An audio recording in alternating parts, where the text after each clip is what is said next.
Alright, hey, Hades Omega here. So this is the Hades Omega's kind of pre-race vlog. I'll probably just throw this into the introduction vlog for the Hollister Hills Hare Scramble. It's the Wild Wabbit or the Hairball, one of those. I think it's the Wild Wabbit, I'm not sure. I'll put a subtitle below which race it's called. But anyway, tomorrow is the race and Hades Omega's prepping for the race right now.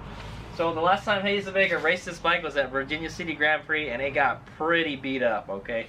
And as you can see back there, there's a box that says Manitou over there, and I got my new fork already, all right, but I'm not gonna install it, all right. Hades Omega has decided.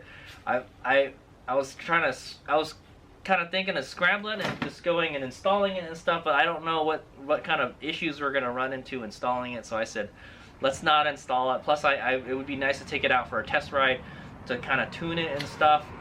And see how it works, but I was planning to kind of do that, use this race for that, but I said, nah, that's probably not a good idea. Like I said, we don't know what we're going to run into, and like the bike runs right now, so okay.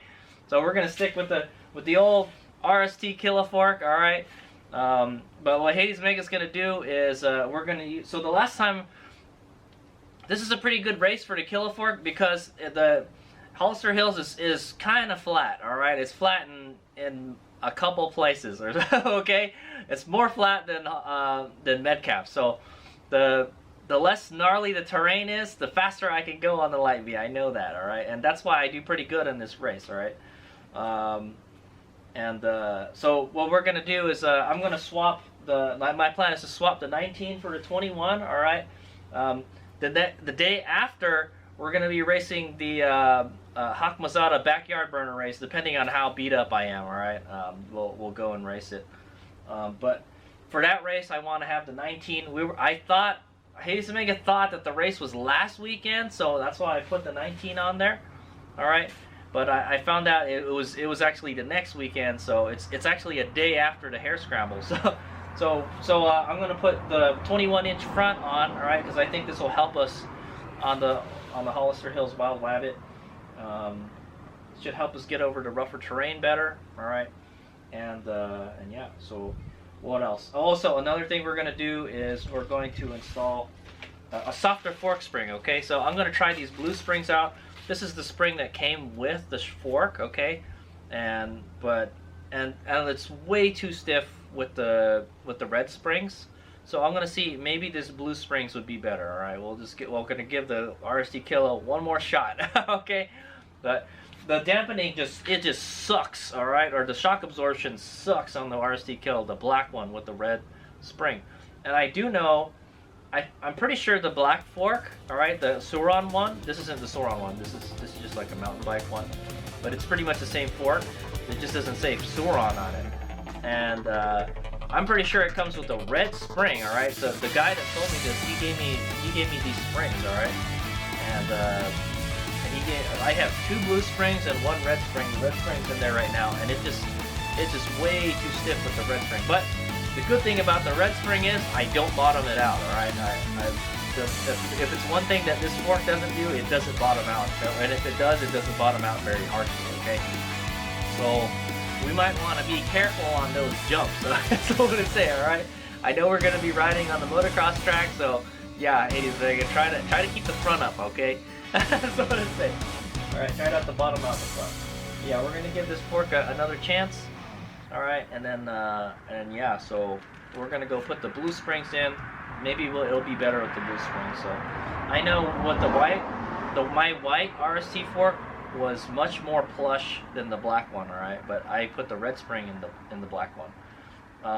The white fork, I put a preload spacer. I put a socket inside the fork leg, and that worked great. All right, because it was nice and soft, but it was bottoming out. So what I did is I added a preload spacer, and it bottomed out a lot less. And I think that was the best thing I've done with the RST fork. All right, but this black one, ever since I've had it, I don't like it, man. It just doesn't absorb anything, and like it winds up beating you up. So that's the reason I'm trying to get rid of it. All right, and so I've already bought the Manitou one. That'll be a winter project. All right, so we look forward to Hades Omega installing that and testing it out. But for now, we're gonna be rocking the RST Killa. All right, so we're gonna install the 20. We're gonna go with the 21-inch front, and then we're gonna put the blue spring in, and then we'll see what happens. Maybe I'll put the blue spring in, and I'll turn up the dampening all the way or something. So we'll see. Okay, and we won't have a chance to test it out, but I want to see how these blue springs handle. It's not too yeah, there's not really any rocks or anything. You know, I think the only thing to worry about on the Hollister Hills course is the whoops. There's some kind of whoop sections, but there's not too many. So it's pretty flat, all right. So that's why the Lightning does good there. But when it's not flat, that's the problem. That's where we're having problems. So that's why he's maybe trying to fix this. Okay, so I'm gonna go ahead and do it, and then it'll be race day. All right, here we go.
Ahead and I put the compression back up again, and there it is.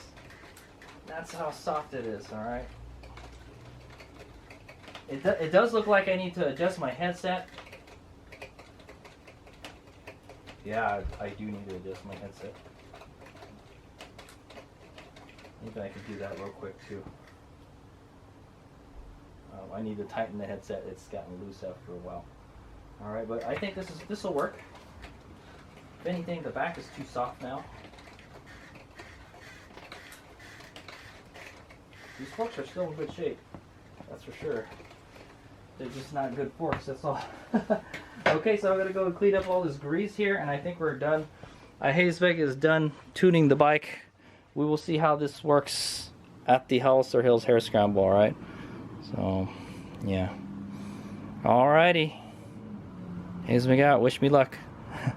In the next clip, you'll see me doing the thing. All right.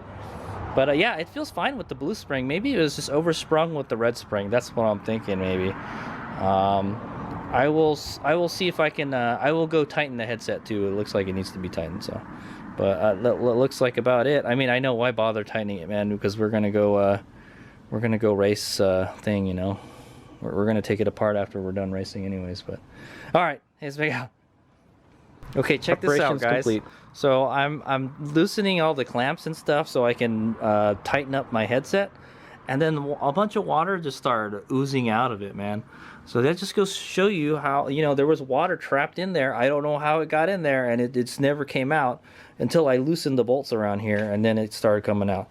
There must have been some water trapped under here or something. Yeah, I should probably take the top nut out and take a look what's going on under there. It's probably all rusty and stuff, man.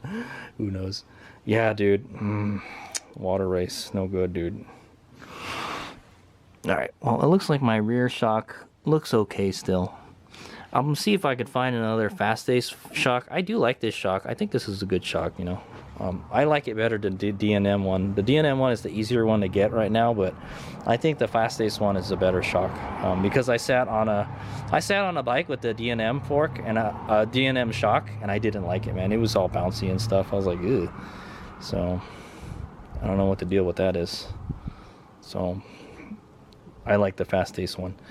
I don't know if they still sell the bike with the fast ace shock. I heard it's kind of like random whether you get a fast ace or a D&M, you know.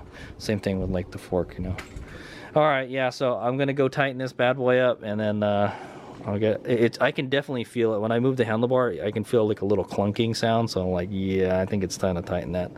So let's just tighten it for this race and the next race. I don't want to have any issues with this. All right, here's we go. So I'm gonna tighten it until it's like kind of too tight, then we're gonna back off. Okay, all right. Okay, I think I've done it. I hope the handlebar's straight. But anyway, one way to check is to give it the front brake and wiggle it. I still feel like feel a little something still, but I think that's fine. Okay. And then, I need to tighten the stem bolts. Okay.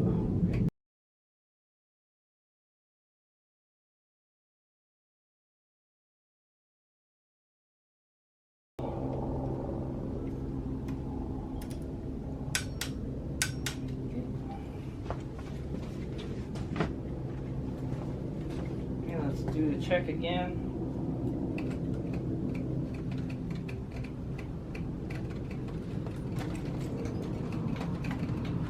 Okay. It's a little better. Okay, I'm gonna take it out for a test ride, and then that'll be it, I guess. Yeah. But the way you want it, all right. The way you want it is you want it a little bit tighter. You want it to be tighter. You want to tighten it more, but you don't want it to be too tight. You want to be able to move the handlebar. So one tip that I heard is you want the handlebars to be able to fall themselves. Okay, they should move themselves when you press it. So okay, so. It's a little tight. That's what I want to say. See, it doesn't want to move on its own. So Hades Mega might have it a little bit too tight, but I think that's fine. It might loosen up a little bit. So okay, I don't think it will damage it if it's a little bit tight. So I'd rather have it a little bit tight than too loose. Okay. All right. So I'm gonna go take this thing out for a ride, and then that'll be it. All right, Hades Mega. All right, guys, so here's another thing I've discovered after the Virginia City Grand Prix race. My linkage, I think one of the bearings of my linkage has gone bad. Look at this. There's a play. You can hear a play in the rear swing arm.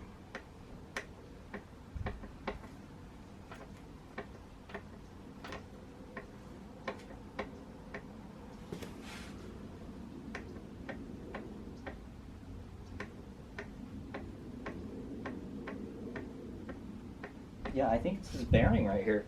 I'm gonna have to take a look at that bearing next. Yeah, it's this right here. I think it's the linkage bearing right here that goes to the swing arm. The swing arm is all loose now.